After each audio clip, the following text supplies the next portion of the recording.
Okay, so let us begin today. So yesterday we have been studying that after we completed the requirement gathering phase, the requirement analysis phase is taken up. So after the gathering is complete, the analyst, he will analyze the gathered information in order to understand or to order to get a clear understanding of the exactly the customer requirements. So in order to clearly understand the questions, few questions which are carried out during this analysis which we have discussed yesterday was that the analyst needs to have an answer to what is the problem, why is it important to solve that problem, what are the data which is input to the system, data expected to be output from the system, possible problems which will be faced, possible complexities which will be faced, the different procedures through which the problem will be solved, and if there are any external hardware systems which needs to be interfaced with the software which I am building. So after the analyst has clearly understood the exact customer requirements, he has clearly understood the exact customer requirements, he will proceed to identify and resolve the various problems that he has detected in this gathering of requirements phase. Now, during this requirement analysis, the analyst needs to identify and resolve three main types of problems in the requirements. One is the anomaly problem. Another is the inconsistency.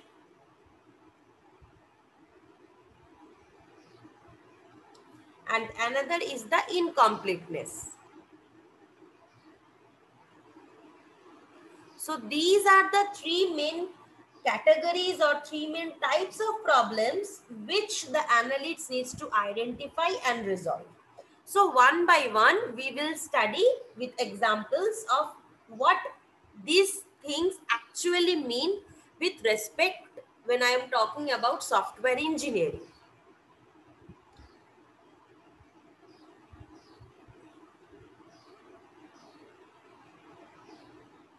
First is the anomaly. Now, anomaly means any ambiguity.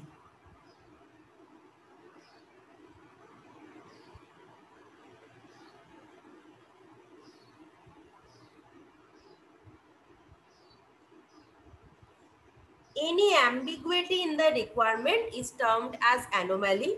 Now, when a requirement is anomalous, several interpretations of the requirements are possible.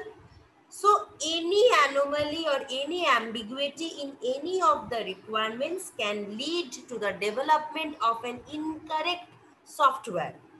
Because an anomalous requirement, it can be interpreted in several ways during the development procedure. So it will, if there is any ambiguity present, it will lead to an development of an incorrect software, be it application, service, product, anything. Suppose, for example, suppose while gathering the requirements for a process control application, the following requirements were expressed by certain example. Let us solve one example. Suppose there is a process control application is going on. A process control application needs to be developed. And while this gathering phase was performed by the analyst, the stakeholders, certain stakeholders, they expressed a few things. They said that when the temperature becomes high, the heater should be switched off. They said anomalously that when I want the application to say that when the temperature becomes high, then my switch will be suppose automatically switched off. Okay. Now these terms, this low, high, good, bad, these such terms, these words, high, low, good, bad, etc., these are indications of ambiguous requirements as they lack quantification. They are interpreted differently by different people. Suppose uh, you can cope up with a heat of 30 degree, some other person can cope up with a heat of 40 degrees, some other person cannot cope up even with 25 degrees Celsius. He or she will become pissed off. So these things, good, bad, low, high, medium, these things have different interpretations to different people. So if the threshold above which the temperature can be considered to be high, it is not specified, then it can be interpreted differently by different developers. So these things are known as ambiguous things.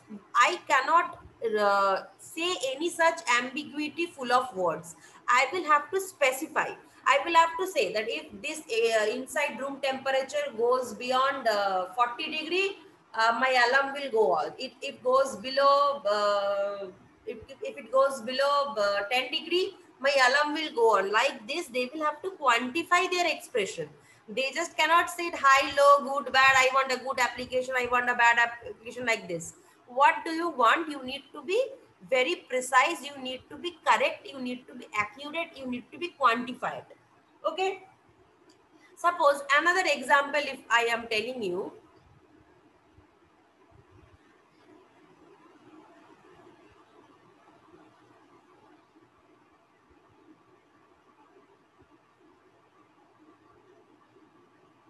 suppose there is another example. Suppose in this case study, in this case study, suppose one office clerk, he described the requirement as,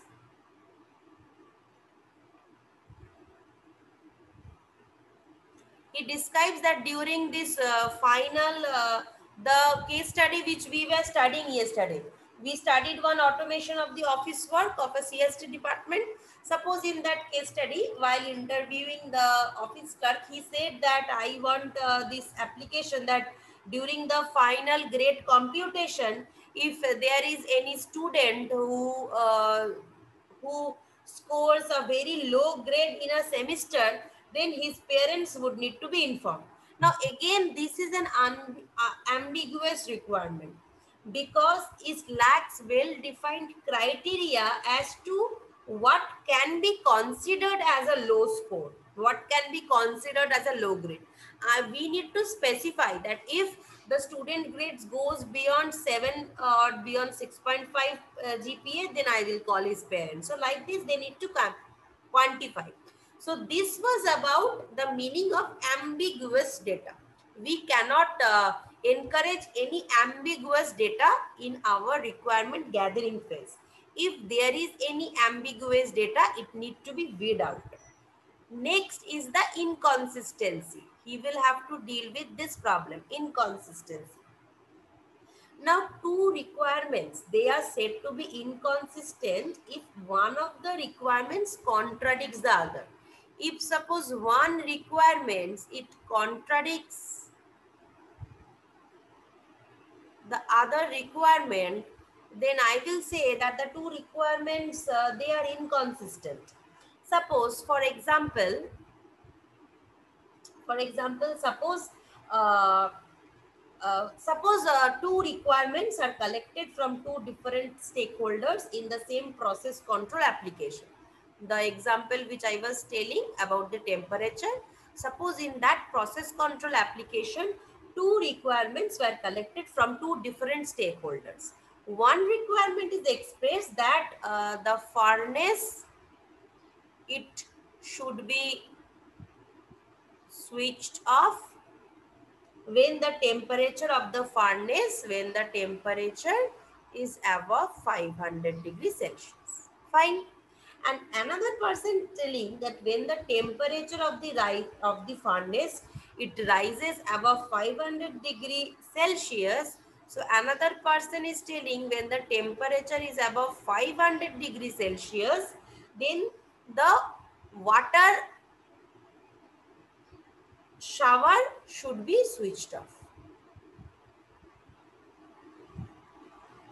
Sorry, then the water showers will be switched on. Okay, and but the furnace will remain on.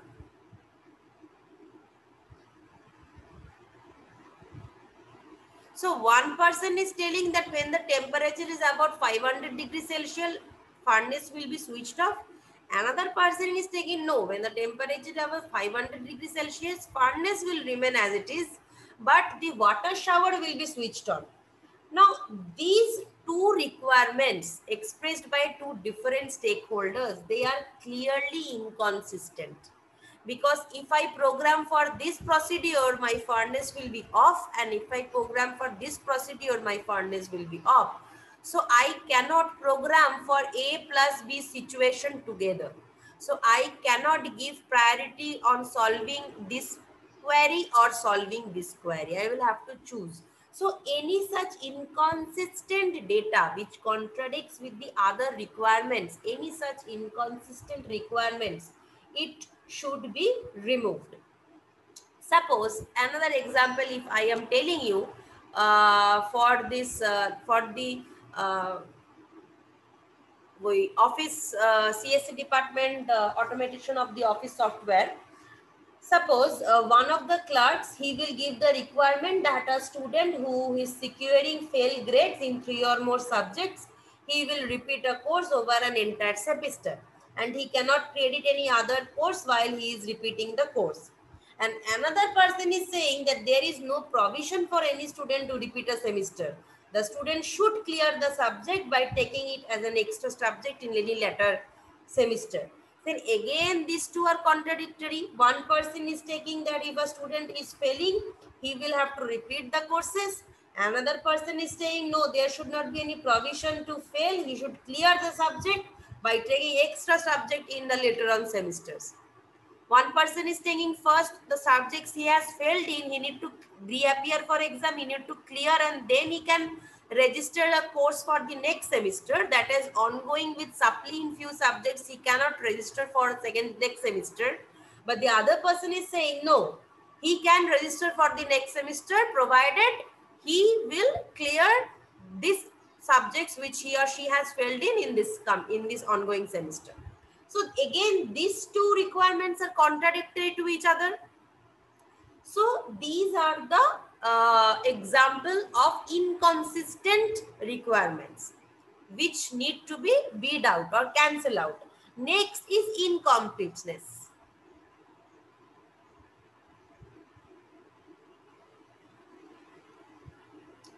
So incomplete set of requirements is one in which some requirements have been overlooked.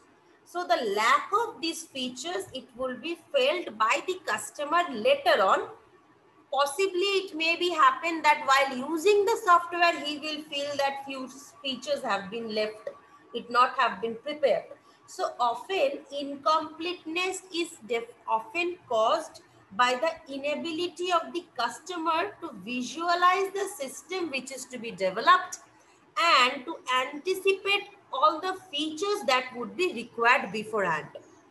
So an experienced analyst, he can detect most of these missing features or functionalities, and he can suggest them to the customer for his consideration and approval in order to incorporate these functionalities into the requirements. Okay, so sometimes because the customers, they are not being able to have a clear view of what they want and what is going to happen. They cannot anticipate all the functionalities that they want, so they are sometimes not being able to say. So it is the job of the analyst. Since he or she is an expert, he and she will suggest these functionalities to the customer, and if they agree, then they will be incorporating this into the requirements. Suppose for example, in this CSC department office work automation software, suppose one of the clerk expressed that if a student secures a grade point average of less than 6, then the parents of the students must be intimated that through a postal letter or through a mail that his performance is not good. But on examination of all the requirements by the analyst, it was found that there is no provision by which either the postal or the email address of the parents of the students can be entered into the system. So when the entry is being done, then only they have not specified uh, any such field for email address of parent or phone number of parent. But while telling the analyst that what they want, they are telling that they want automatic mail to be given to those parents mail id uh, whose children's GPA is less than 6. Okay, so this feature would allow, so these they will suggest, this analyst will suggest the department that this is an incomplete database. For this feature to be incorporated, we need to attach one more field. We need to incorporate one more field, that is guardian's mail id. So after we incorporate this, then we will be allowed that to enter the email ID and the postal address of the parent. It was missing, and thereby your requirement was incomplete. But if I do this thing, your requirement will be complete. It can be completed. So they will suggest, and if they accept that yes, you should enter these two fields so that our requirement can be satisfied, then fine, the analyst will tell to the development team that this field should also be there in the application while they are developing the software, and they will work accordingly. Okay, suppose for the process control application example which I was discussing. So suppose one of the requirement is that the internal temperature of the reactor, if it exceeds 200 degrees Celsius, then the alarm bell must be on. But on examination of the requirements, it was found that there is no provision for setting the alarm bell after the temperature has been brought down in any of the requirements. So again, this is an incomplete data. So the analyst will again suggest that fine, I will incorporate this feature, but after my temperature has gone below 200, then the alarm should be then off. Do you want this feature to be included? If they say yes, yes, I want this feature to be included, then fine, they will go with that software. So various incomplete situations where the analyst feels that these situations or these scenarios are incomplete, in order to process the requirement that the customer is demanding, they will suggest that these are the fields by incorporating which I can remove the incompleteness in your requirements. So if you want me to proceed, well, fine. If you do not want me to proceed, that's okay. Okay. So the question that lies, that when I am saying that it is the responsibility of the analyst to weed out all these kinds of problems. So the question that arises is, can an analyst detect all the problems that is existing in the gathered requirements? The answer is no, obviously. So many of the inconsistencies, anomalies, incompleteness, they are detected effortlessly, while some other, they require a more focused study on the specific requirements. So a few problems in the requirements can be very much subtle, and it can even escape the most experienced eyes also. So many of these subtle problems which is detected, so those are detected in a later phase, and those can be detected using a formal method. So once a system has been formally specified, then it can be systematically or even automatically analyzed to remove all the problems from the specification. So the analyst, he tries to eliminate the problems with his expertise, most of the problems, but also there are some problems which still exist and which will be eliminated once the software is in use. So until and unless the software is in use, it is a bit difficult for the yeah, it is a bit difficult for the analyst to weed out all the problems, but yes, majority of the problems he will be able to weed out. Okay, so this is entirely about the closure of the requirement gathering and requirement analysis field. That is the first phase, requirement gathering and analysis field. This is the entire picture. So were you guys able to get the picture about how this process flow is going on? Yes or no?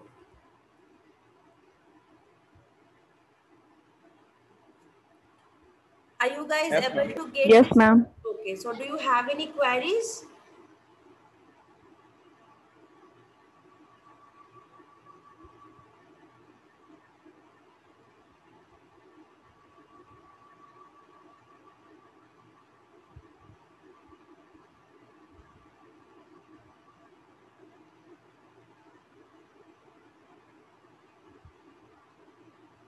Okay.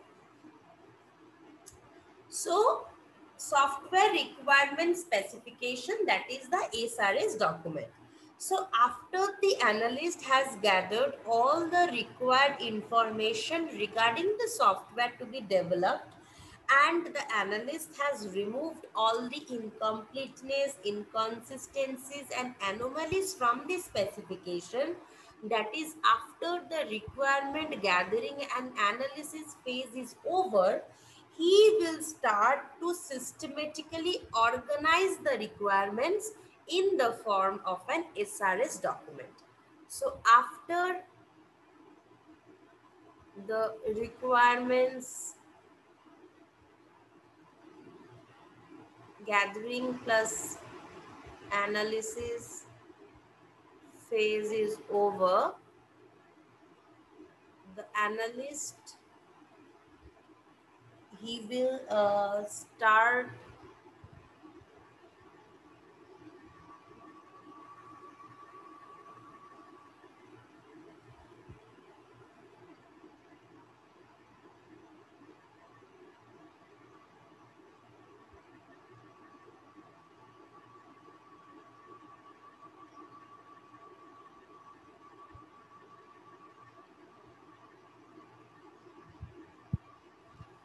So after this phase is over and he has removed all the problems, he will start to systematically organize the requirements which he has gathered in the form of an, it is an, okay, in the form of an SRS document.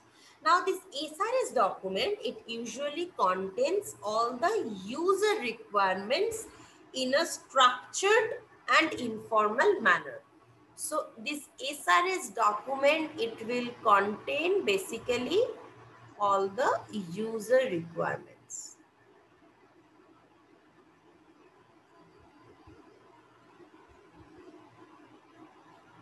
A structured manner. Okay. In a structured manner, it will contain all the user requirements. Now, first we need to learn that who are the users of the SRS document.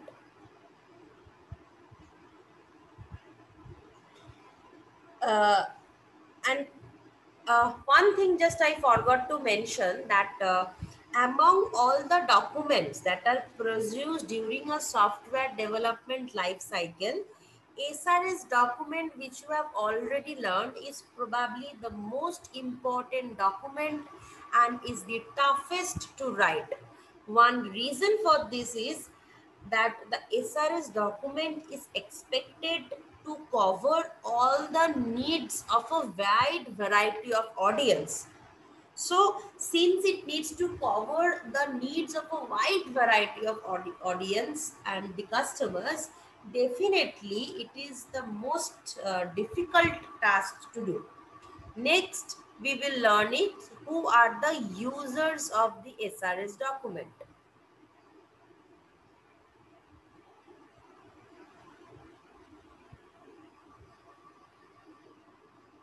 Okay.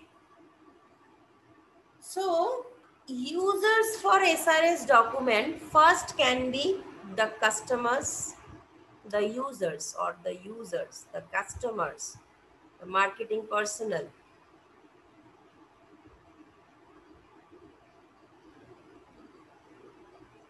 Okay. So the stakeholders, these stakeholders, they need to refer to the SRS document to ensure that the system as described in the document will meet their needs. Because why I have wrote customers and users separately, which we have seen that sometimes the customer may not be the user of the software. Okay, so suppose sometimes one telephone company, one mobile company, they want a software to be incorporated in their mobile. So they has gone to a software development company and they said that I want this feature to be developed by you, and this mobile company will be used by the people who will buy. So the customer is the mobile company, the developer is the software company, but the users of this mobile are somewhat different audience. So sometimes since the customers and the users of the software always are not the same, so I have written these things deliberately: customer, user, and market personnel. And why I have written marketing personnel? Because for products, when the marketing needs to be done, then the marketing personnel also need to understand the requirements that they can explain to the customers. In order to make a strong marketing, I need to explain to the customers, to the users. So in order to do that, definitely I would like to understand the SRS document. So these are one section of users of the SRS document. Another section of user of the SRS document is the software developers. Now, the software developers, they will refer to the SRS document to make sure that they are developing exactly what is required by the customer. Customer will see that the system as described is the document is as per my need. Software developer will see that I am developing something which is required exactly by the customer. Then is the test engineers.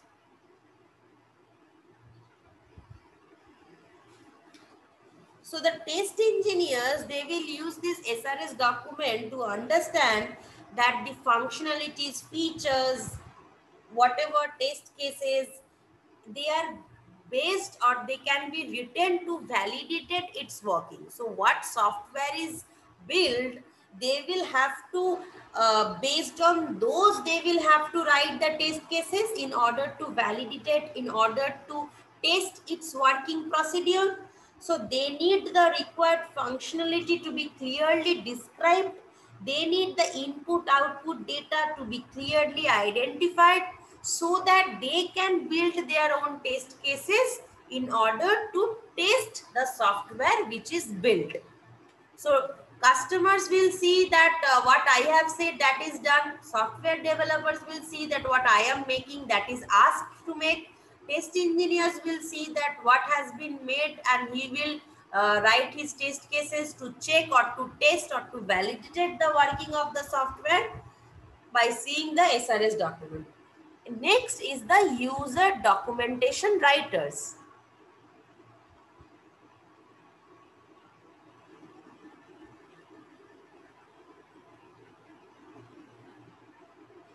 Okay, first I will just 1 minute. I will just share the attendance.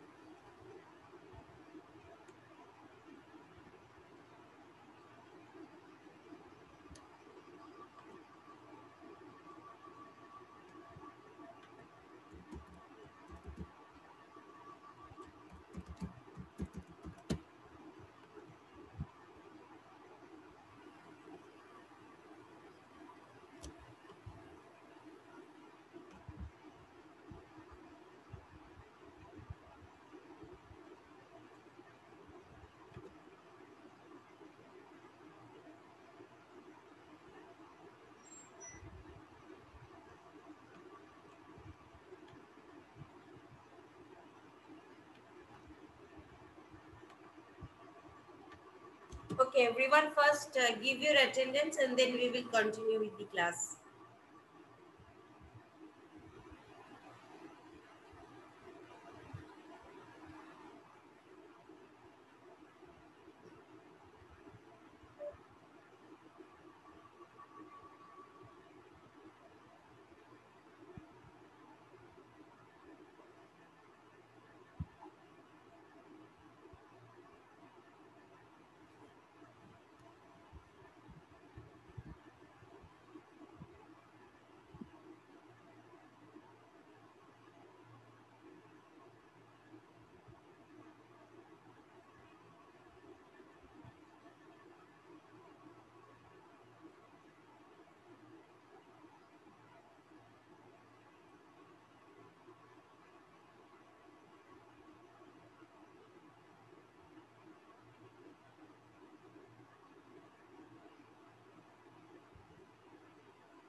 Okay, so is there anyone who has not been able to give the attendance? Is there anyone who has not been able to give the attendance? Okay, so I will stop the share.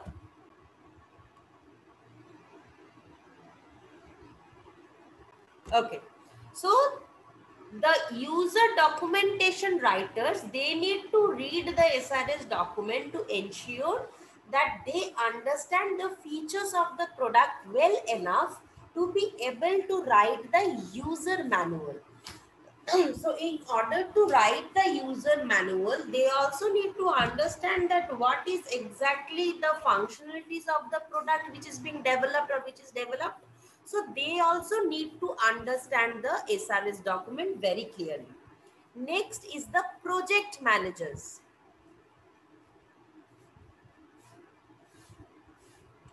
So the project managers, they will refer to the SRS document to ensure that they can estimate the cost of the project easily by referring to the SRS document, and that it contains all the information that is required to plan the project. So the project managers will try to estimate the cost for making this project much before this project is being started, just by looking at the SRS document. So they also need to gather all the information which is required to plan for the project strategically. And next is the maintenance engineers.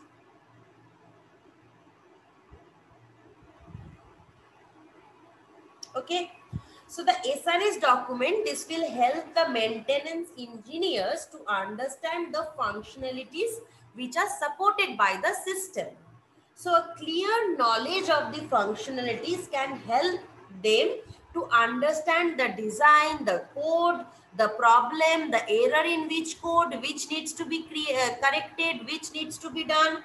So proper understanding of the functionalities supported will enable them to determine the specific modifications to the system's functionalities that would be needed for a specific purpose. So if I have a clear understanding of the entire thing, then only I can solve if problems are there, then only I can solve the specific part where the problem is happening. So many software engineers in a project, they consider the SRS document to be a reference document. So, but it is often more appropriate to think that the SRS document as a documentation of a contract between the development team and the customer. So SRS document in future, it can also be used as a contract between the two. It can be used as a paper to resolve any disagreements between the developer and the customer that can arise in the future.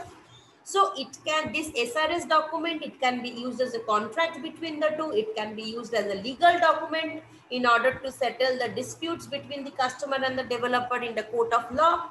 So once the customer agrees to the SRS document, the development team, they will proceed to develop the software and ensure that it will conform all the requirements that are mentioned in the SRS document.